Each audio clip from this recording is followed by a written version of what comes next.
ನಮಸ್ತೆ ಮಿತ್ರರೇ. ಇವತ್ತು ನಾನು ಹಲಸಿನ ಹಣ್ಣಿನ ಇಡ್ಲಿಯನ್ನು ಮಾಡ್ತಿದ್ದೇನೆ. ಹೆಚ್ಚಾಗಿ ನಾವು ಕರಾವಳಿಗರು ಹಲಸಿನ ಹಣ್ಣಿನ ಗಟ್ಟಿಯನ್ನು ತೇಗದ ಮರದ ಎಲೆಯನ್ನು ಸುತ್ತಿ ಮಾಡ್ತೇವೆ. ಅದು ಸಹ ಬಹಳ ಟೇಸ್ಟ್. ಅದು ಆಗಾಗಲೇ ಮಾಡುವಂತಹದ್ದು. ಇದು ನಾನು ಫರ್ಮೆಂಟ್ ಮಾಡಿದಂತಹ ಈ ಇಡ್ಲಿ ಬಹಳ ಸಾಫ್ಟಾಗಿ ಬರ್ತದೆ ಮತ್ತು ರುಚಿಯಂತೂ ಸೂಪರ್ಬ್.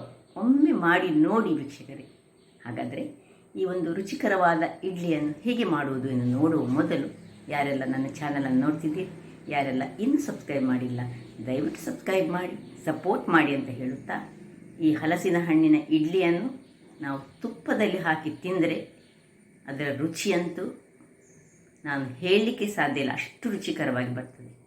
ಹಾಗಾದರೆ ಬನ್ನಿ ಹೇಗೆ ಮಾಡುವುದು ಎಂದು ನೋಡೋಣ. ನಮಸ್ತೆ ಮಿತ್ರರೇ. ಇವತ್ತು ಹಲಸಿನ ಹಣ್ಣಿನ ಇಡ್ಲಿ ಮಾಡೋಣ. ಇಲ್ಲಿ ನೋಡಿ, ಸ್ವಲ್ಪ ಒಂದು ಬೌಲ್ನಲ್ಲಿ 1 ಬೌಲ್ ಹಲಸಿನ ಹಣ್ಣಾದರೆ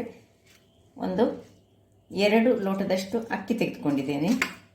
ದೋಸೆ ಅಕ್ಕಿ. ಇದು ಬಹಳ ಸ್ಮೂತಾಗಿ ಬರ್ತದೆ. ಒಳ್ಳೆ ಉದ್ದೆಲ್ಲ ಏನು ಹಾಕದೆ ಮೆದುವಾದ ಒಂದು ಇಡ್ಲಿ, ಹಲಸಿನ ಇಡ್ಲಿ. ಅಂದರೆ ಹಲಸಿನ ಗಟ್ಟಿ ಅಲ್ಲ, ಇದು ಗಟ್ಟಿ ಬೇಕಿದ್ದರೆ ನಮಗೆ ಎಲ್ಲಾದರೆ ಬೇಕಾದರೆ ಎಲೆ ಎಲ್ಲ ಬೇಕಾಗ್ತದೆ. ಈ ತೇಗದ ಮರದ ಎಲೆಯನ್ನು ಯೂಸ್ ಮಾಡಿ ನಾವು ಗಟ್ಟಿ ಮಾಡೋದು. ಇವತ್ತು ಇಡ್ಲಿ ತಟ್ಟೆಯಲ್ಲಿ ಮಾಡುವಂಥ ಇಡ್ಲಿ. ಇಲ್ಲಿ ನೋಡಿ, ತೆಂಗಿನ ತುರಿ ಉಂಟು. ಇಲ್ಲಿ ಒಂದಿಷ್ಟು ತೆಂಗಿನ ತುರಿ, ಒಂದಿಷ್ಟು ಬೆಲ್ಲ. ಇದು ಸ್ವೀಟ್ ಕಡಿಮೆ ಅಂದರೆ ಸ್ವಲ್ಪ ಹೆಚ್ಚು ಬೆಲ್ಲ ಬೇಕಿದ್ರೆ ಹಾಕೊಳ್ಳಿ. ಸ್ವಲ್ಪ ಈ ಕರಿಮೆಣಸು, 10-12 ಕರಿಮೆಣಸು, ಸ್ವಲ್ಪ ಹಳದಿ ಪುಡಿ. ಈಗ ಮೊದಲಿಗೆ ನಾವು ಈ ಒಂದು ಮಿಕ್ಸಿ ಜಾರ್ನಲ್ಲಿ ಹಲಸಿನ ಹಣ್ಣನ್ನು ಸುರುವಿಗೆ ಗ್ರೈಂಡ್ ಮಾಡ್ಕೊಳ್ಳೋಣ. ಹಲಸಿನ ಹಣ್ಣು ಪ್ಲಸ್ ತೆಂಗಿನ ತುರಿ ಮತ್ತು ಬೆಲ್ಲ, ಇದನ್ನು ಸುರುವಿಗೆ ನಾವು ಗ್ರೈಂಡ್ ಮಾಡ್ಕೊಳ್ಳೋಣ. ವೀಕ್ಷಕರೇ ನೋಡಿ, ಇದು ಇಷ್ಟು ಗ್ರೈಂಡ್ ಆಯಿತು. ಫುಲ್ಲು ಗ್ರೈಂಡ್ ಆಗಲಿಲ್ಲ ನೋಡಿ, ನಿಮಗೆ ಕಾಣ್ಬೋದು. ಹದದಲ್ಲಿ ಗ್ರೈಂಡ್ ಆಯಿತು. ಈಗ ಇದಕ್ಕೆ ಇದು ನಮ್ಮದು ಬೆಳ್ತಿಗೆ ಅಕ್ಕಿ, ರೇಷನ್ ಅಕ್ಕಿ ಅನ್ಸ ತೆಗೆದುಕೊಳ್ಬೋದು, ಆಗ್ತದೆ. ಏನು ಬೇರೆ ಸೋನಾ ಮಸೂರಿ ಎಲ್ಲ ಆಗಬೇಕಂತಿಲ್ಲ. ನೀರು ದೋಸೆ ಮಾಡುವಂತಹ ರೈಸ್ ಸಹ ಹಾಕ್ಕೊಳ್ಬೋದು. ಈಗ ಇದನ್ನು ಪುನಃ ಸ್ವಲ್ಪ ನೀರನ್ನು ಹಾಕ್ಕೊಂಡು ಗ್ರೈಂಡ್ ಮಾಡ್ತೇನೆ. ವೀಕ್ಷಕರೇ ಇಲ್ಲಿ ನೋಡಿ, ಇಷ್ಟು ಗ್ರೈಂಡ್ ಆಯಿತು. ಇಷ್ಟು ಗ್ರೈಂಡ್ ಆಗುವಾಗ ಈಗ ನಾವು ಇದಕ್ಕೆ ಸ್ವಲ್ಪ ಇಲ್ಲಿ 10 ಕಾಳಿನಷ್ಟು ಕಾರ್ನ್ಸ್ ಸ್ವಲ್ಪ ಇದನ್ನು ಕ್ರಷ್ ಮಾಡಿಕೊಂಡು ಇದಕ್ಕೆ ಕೊನೆಯದಾಗಿ ಹಾಕ್ಕೊಂಡು, ಇನ್ನು ಒಂದು ಸ್ವಲ್ಪ ಅರಶಿನ ಇಷ್ಟನ್ನು ಹಾಕಿ ಇನ್ನೊಮ್ಮೆ 2 ಸುತ್ತು ತೆಗೆದು ತರ್ತೇನೆ. ವೀಕ್ಷಕರೇ ಇಲ್ಲಿ ನೋಡಿ, ಇಷ್ಟು ಗ್ರೈಂಡ್ ಆಗಬೇಕು. ನೋಡಿ ಹೇಗೆ ಬಂದು ನೋಡಿ, ಇಷ್ಟಾಗುವಾಗ ಇದನ್ನು ನಾವಿವತ್ತು ಫರ್ಮೆಂಟ್ ಮಾಡಿಕೊಂಡು ಮಾಡುವಂಥ ಇಡ್ಲಿ. ಇದಕ್ಕೆ ಬೇರೆ ಉದ್ದೆಲ್ಲ ಏನು ಹಾಕಲಿಕ್ಕಿಲ್ಲ. ಈ ಹಲಸಿನ ಹಣ್ಣೆ ಏನು ಮಾಡ್ತದೆ ಹೇಳಿದರೆ ಫರ್ಮೆಂಟೇಷನ್ ಮಾಡ್ತದೆ. ಅದರಿಂದಾಗಿ ಬೇರೆ ಏನು ನಾವು ಈ ಅವಲಕ್ಕಿ ಹಾಕಲಿಕ್ಕಿಲ್ಲ ಅಥವಾ ಸಾಗು ಎಂತ ಹಾಕಲಿಕ್ಕಿಲ್ಲ. ಇಷ್ಟನ್ನು ಹಾಕಿ ಈಗ ಇದಕ್ಕೆ ಸ್ವಲ್ಪ ನಾನು ನೀರನ್ನು ಹಾಕ್ಕೊಳ್ತೇನೆ. ಹೆಚ್ಚು ಬೇಡ ನೋಡಿ, ಸ್ವಲ್ಪ ದಪ್ಪದಲ್ಲಿ ಇಟ್ಕೊಳ್ಬೇಕು. ಯಾಕಂದರೆ ನಾಳೆ ನಮಗೆ ಇಡ್ಲಿ ಮಾಡಲಿಕ್ಕೆ ಉಂಟಲ್ಲ, ದಪ್ಪ ಇರಬೇಕು. ಅದರಿಂದಾಗಿ ಆದಷ್ಟು ಇದರಿಂದ ತೆಗೆದು ಇದಕ್ಕೆ ಸ್ವಲ್ಪ ನೀರನ್ನು ಹಾಕ್ಕೊಂಡು ನಾನು ಇದನ್ನು ಒಳ್ಳೆ ತಿರುಗಿಸಿಕೊಂಡು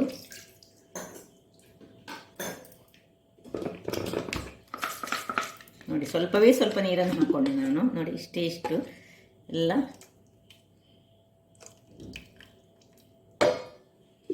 ಇದನ್ನು ಚೆನ್ನಾಗಿ ಹೀಗೆ ತಿರುಗಿಸ್ಕೊಳ್ಳೋಣ. ಉಪ್ಪನ್ನು ಈಗ ಹಾಕ್ಕೊಳ್ಳೋದು ಬೇಡ. ಉಪ್ಪನ್ನು ನಾಳೆ ಬೆಳಿಗ್ಗೆ ಹಾಕೊಳ್ಳೋಣ. ಮತ್ತು ನಾಳೆ ಬೆಳಿಗ್ಗೆ ಬೇರೆ ಏನು ವಸ್ತುಗಳನ್ನು ಇದಕ್ಕೆ ಹಾಕ್ಕೊಳ್ಬೇಕು ಅಂತ ಹೇಳ್ತೇನೆ. ನಾವು ಸೋಡಾ ಎಲ್ಲ ಏನು ಹಾಕೋದಿಲ್ಲ. ಇದು ಫರ್ಮೆಂಟೇಷನ್ ಮಾಡಿದಂತಹದ್ದು. ಇದಕ್ಕೆ ಇನ್ನೊಂದು ವಸ್ತುವನ್ನು ಹಾಕಲಿಕ್ಕುಂಟು. ಹಾಗಾಗಿ ಇದನ್ನು ಈಗ ಮುಚ್ಚಳವನ್ನು ಮುಚ್ಚಿಕೊಂಡು ಇದನ್ನು ಕವರ್ ಮಾಡ್ಕೊಳ್ಳೋಣ. ಕವರ್ ಮಾಡಿಕೊಂಡು, ಮಳೆಗಾಲ ಅದರಿಂದಾಗಿ ಸ್ವಲ್ಪ ಕವರ್ ಮಾಡಲೇಬೇಕಾಗ್ತದೆ. ಇದು ಒಳ್ಳೆ ಫರ್ಮೆಂಟ್ ಆಗಬೇಕು. ಇದನ್ನು ಇಟ್ಟು ಒಂದು 7-8 ಗಂಟೆಗಳ ಕಾಲ, ಅಂದರೆ ನಾನೀಗ ರಾತ್ರಿ ಮಾಡಿರ್ತಿದ್ದೇನೆ, ಬೆಳಿಗ್ಗೆ ಈಗ ಇಡ್ಲಿ ಹೊಯ್ಯುವ ಮೊದಲು ಏನು ಹಾಕಬೇಕಂತ ನೋಡೋಣ. ವೀಕ್ಷಕರೇ, ಇಲ್ಲಿ ನೋಡಿ, ಈಗ ಬೆಳಿಗ್ಗೆ ಫಾರ್ಮೆಂಟ್ ಆಗಲಿಕ್ಕೆ ಬಿಟ್ಟಂತಹ ಇಡ್ಲಿಯ ಬ್ಯಾಟರ್ ನಮ್ಮ ಹಲಸಿನ ಹಣ್ಣಿನ ನೋಡಿ ಹೇಗೆ ಬಂದಿದೆ ನೋಡಿ.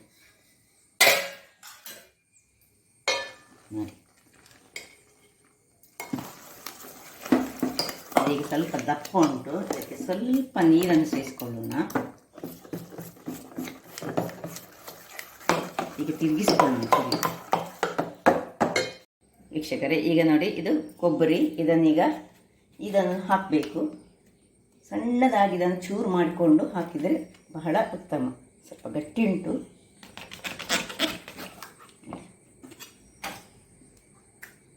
ಇದನ್ನೀಗ ಕಟ್ ಮಾಡಿಕೊಳ್ಳೋಣ. ವೀಕ್ಷಕರೇ, ಇಲ್ಲಿ ನೋಡಿ, ಇದನ್ನು ಸಣ್ಣ ಸಣ್ಣ ತುಂಡುಗಳಾಗಿ, ಎಷ್ಟು ಸಣ್ಣ ನಿಮಗೆ ಆಗ್ತದೆ ಅಷ್ಟು ಸಣ್ಣ ತುಂಡುಗಳಾಗಿ, ಇದು ಬಾಯಲ್ಲಿ ಸಣ್ಣದು ಸಿಕ್ಕಬೇಕು ನಮಗೆ. ಹೀಗೆಲ್ಲ ಮಾಡಿ ನಾನು ಇದರಲ್ಲಿ ಹಾಕ್ಕೊಳ್ತೇನೆ. ಒಂದು ಇಷ್ಟೇ ಸಾಕು, ತುಂಬ ಬೇಡ. ಅದಕ್ಕೆ ಒಂದು 2-3 ತುಂಡುಗಳಷ್ಟು ಸಾಕು. ಇಲ್ಲಿ ನೋಡಿ ಹಾಕ್ಕೊಂಡು ಇದಕ್ಕೆ ಹೀಗೆ ಸಣ್ಣ ತುಂಡುಗಳಾಗಿ ಮಾಡಿಕೊಂಡು ಹಾಕ್ಕೊಂಡು ಮತ್ತೆ ಮಿಕ್ಸ್ ಮಾಡುವ. ವೀಕ್ಷಕರೇ, ಎಲ್ಲ ಕಟ್ ಮಾಡಿ ಆಯಿತು ನೋಡಿ. ಇಷ್ಟು ಚೂರುಗಳಾಗಿ ಮಾಡಬೇಕು. ಇದನ್ನು ಹಾಕುವ ಉದ್ದೇಶ ಏನು ಹೇಳಿದರೆ, ನಾವು ಹಲಸಿನ ಹಣ್ಣಿನ ಯಾವುದೇ ಒಂದು ವಸ್ತುವನ್ನು ತಿನ್ನುವಾಗ ಈ ತೆಂಗಿನ ತುರಿ ಅದು ಸಹ ಕೊಬ್ಬರಿಯನ್ನು ಹಾಕ್ಕೊಳ್ಬೇಕು. ಯಾಕಂದರೆ ಅಜೀರ್ಣ ಆಗದ ಹಾಗೆ ಅದು ನಮ್ಮ ಹೊಟ್ಟೆಯನ್ನು ರಕ್ಷಿಸ್ತದಂತೆ. ಇದು ನಮ್ಮ ಹಿಂದಿನವರು ಅದಕ್ಕೆ ಒಳ್ಳೆ ಮೆಣಸು ಹಾಕ್ಕೊಳ್ಳೋದು, ಹಳದಿ ಹಾಕ್ಕೊಳ್ಳೋದು. ಇಲ್ಲಿ ನೋಡಿ, ನಾನು ಒಂದು ಸ್ಟೀಮರಲ್ಲಿ ಸ್ವಲ್ಪ ನೀರನ್ನು ಹಾಕ್ಕೊಂಡು ಇದು ಬಿಸಿ ಆಗಲಿಕ್ಕೆ ಇಟ್ಟಿದ್ದೇನೆ. ಇದು ಅಲ್ಲೇ ಬಿಸಿ ಆಗ್ತಾ ಇರುವಾಗ ಇಲ್ಲಿ ನಾನು ಇಡ್ಲಿ ಮಾಡಲಿಕ್ಕೆ ಕೆಲವು ಗ್ಲಾಸ್ಗಳನ್ನು ತೆಗೆದುಕೊಂಡಿದ್ದೇನೆ. ಇದಕ್ಕೆ ಸ್ವಲ್ಪ ಎಣ್ಣೆಯನ್ನು ಸವರಿಕೊಳ್ಳೋಣ. ಇದರ ಒಳಗಡೆ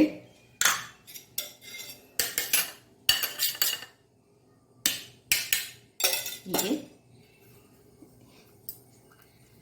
ಸ್ವಲ್ಪ ಜಸ್ಟ್ ಬ್ರಷ್ ಮಾಡ್ಕೊಳ್ಳೋದು. ಎಲ್ಲದರಲ್ಲಿ ಸಹ ಮಾಡ್ಕೊಳ್ಳೋಣ, ಅಥವಾ ಇಡ್ಲಿ ತಟ್ಟೆಯಲ್ಲಿ ಸಹ ಮಾಡ್ಕೊಳ್ಬೋದು. ಆದರೆ ಇದರಲ್ಲಿ ಮಾಡಿದರೆ ಒಂದೊಮ್ಮೆ ಸ್ಮೂತಾಗಿ ಒಳ್ಳೆಯದಾಗಿ ಬರ್ತದೆ ತಟ್ಟೆಯಲ್ಲಿ ಮಾಡಿದರೆ. ಸೊ ಹೀಗೆ ಮಾಡಿಕೊಂಡು ಇದಕ್ಕೆ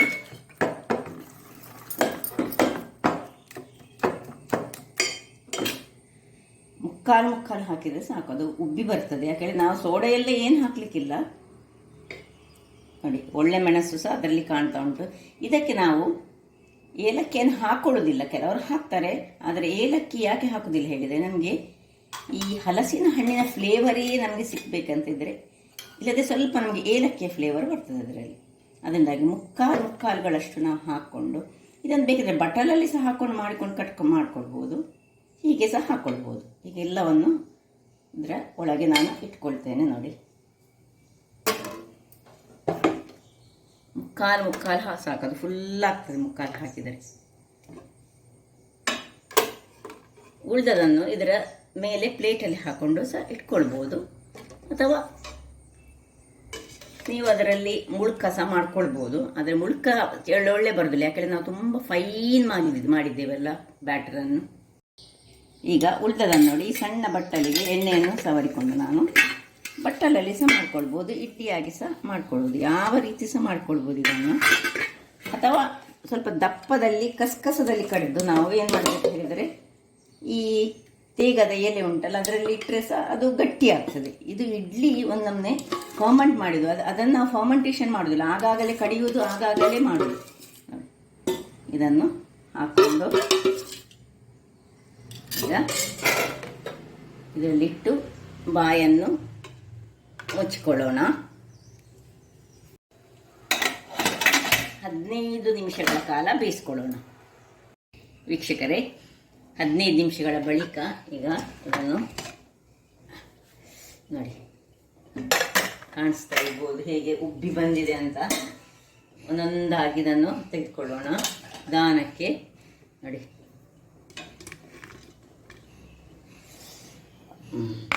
ಇಲ್ಲಿ ನೋಡಿ ಉಳ್ದದ್ದು ಹೇಗೆ ಉಬ್ಬಿ ಬಂದಿದೆ ನೋಡಿ. ಪರಿಮಳ ಅಂತೂ ಸೂಪರ್ ಆಗಿ ಉಂಟು. ಒಂದು ಹಲಸಿನ ಹಣ್ಣು ಮತ್ತು ಈ ತುಪ್ಪದ ಪರಿಮಳ ಬರ್ತಾ ಉಂಟು. ಇದನ್ನು ತುಪ್ಪ ಹಾಕಿ ತಿಂದರೆ, ಇದಕ್ಕೆ ಚಟ್ನಿಯೆಲ್ಲ ಏನಿಲ್ಲ, ತುಪ್ಪವೇ ತುಪ್ಪ ನೋಡಿ ಹೇಗೆ ಬಂದಿದೆ ನೋಡಿ.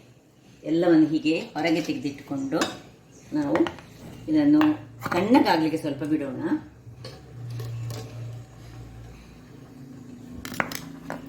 ಸ್ವಲ್ಪ ತಣ್ಣಗಾಗಲಿ ವೀಕ್ಷಕರೇ. ಸಾಧಾರಣ ತಣ್ಣಗಾಗಿದೆ, ತುಂಬ ತಣ್ಣಗಾಗಿಸಬೇಡ. ನೋಡಿ ಹೀಗೆ ಮಾಡುವಾಗಲೇ ಇದು ಎದ್ದು ಬರ್ತದೆ. ನೋಡಿ ಹೇಗೆ ಬರ್ತಾ ಉಂಟು, ನೋಡಿ ಎಷ್ಟು ಸಾಫ್ಟ್ ಸಹ ಉಂಟು.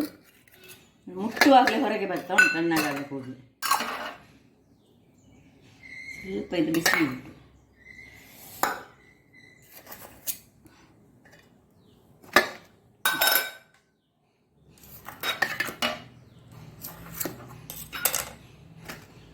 ಹೇಗೆ ಬಂದಿದೆ ನೋಡಿ, ಸಾಫ್ಟ್ ಆಗಿ ಉಂಟು. ನೋಡಿ ನೋಡುವಾಗಲೇ ಗೊತ್ತಾಗ್ತದೆ ನಿಮ್ಗೆ ಹೇಗೆ ಉಂಟು ಹೇಳಿ. ಇದನ್ನು ಸಹ ಹಾಗೆ ಇದನ್ನು ಪೀಸಸ್ ಕಟ್ಗಳಾಗಿ ಮಾಡ್ಕೊಳ್ಬೋದು. ಹೀಗೆ ತೆಗೆದು ಸಹ ಆಗ್ತದೆ ಅಥವಾ ನೋಡಿ ಹೀಗೆ ಪೀಸಸ್ಗಳಾಗಿ ಕಟ್ ಮಾಡಿಕೊಂಡು ಹೀಗೆ ಸಹ ನಾವು ಇದನ್ನು ಯೂಸ್ ಮಾಡ್ಕೊಳ್ಬೋದು. ನೋಡಿ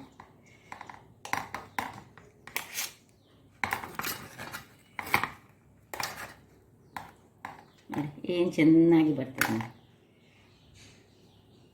ಸೊ ಹೀಗೆ ಸಾಕ್ತದೆ. ಇದರ ಮೇಲೆ ಒಂದು ಚಮಚದಷ್ಟು ನೋಡಿ ತುಪ್ಪ ಹಾಕ್ಕೊಳ್ಬೇಕು. ಈಗ ಒಂದು ತುಪ್ಪ ಹಾಕಿ ಇದರ ಮೇಲೆ ತಿಂದರೆ ಬಹಳ ರುಚಿಕರವಾಗಿ ಬರ್ತದೆ. ಅದಕ್ಕಿಂತ ಏನು ಬೇರೆ ಯಾವುದು ಬೇಡ. ಹೇಗೆ ಬಂದಿದೆ ನೋಡಿ, ಎಲ್ಲ ಸಹ ಸ್ಮೂತಾಗಿ ಉಂಟು ನೋಡಿ. ಹೀಗೆ ಮುಟ್ಟುವಾಗಲೇ. ಹಾಗಾದರೆ ಬೆಲ್ಲ ಎಲ್ಲ ನಿಮ್ಮ ಸಿಹಿಗೆ ತಕ್ಕ ಹಾಕ್ಕೊಳ್ಬೇಕು. ನಿಮಗೆ ಹೆಚ್ಚು ಬೆಲ್ಲ ಬೇಕಿದ್ರೆ ಹೆಚ್ಚು ಹಾಕ್ಕೊಳ್ಬೋದು. ಬಹಳ ರುಚಿಕರವಾಗಿ ಬರ್ತದೆ. ಫರ್ಮೆಂಟೇಷನ್ ಇಲ್ಲಿ ನನ್ನದೊಂದು ಸ್ಪೆಷಲ್. ಮತ್ತು ಬೇರೆ ಎಲ್ಲ ಹೇಗೆ ನಾವು ಈ ಹಲಸಿನ ಹಣ್ಣಿನ ಗಟ್ಟಿ ಮಾಡ್ತೇವೆ ಹಾಗೆ, ಬಟ್ ಫರ್ಮೆಂಟೇಷನ್ ಮಾಡಿದ್ರೆ ತುಂಬ ಸಾಫ್ಟಾಗಿ ಬರ್ತದೆ. ಹಾಗಾದರೆ ನನ್ನ ಈ ಕುಕಿಂಗ್ ಚಾನಲ್ ನಿಮಗೆ ಇಷ್ಟ ಆದರೆ ಬೋಳೂರು ಸುವರ್ಣ ಚಾನಲನ್ನು ಲೈಕ್ ಮಾಡಿ, ಶೇರ್ ಮಾಡಿ, ಹಾಗೂ ಸಬ್ಸ್ಕ್ರೈಬ್ ಮಾಡಿ, ಹಾಗೂ ನನ್ನ ಇನ್ಸ್ಟಾಗ್ರಾಮ್ ಪೇಜನ್ನು ಫಾಲೋ ಮಾಡಿ. ಧನ್ಯವಾದಗಳು.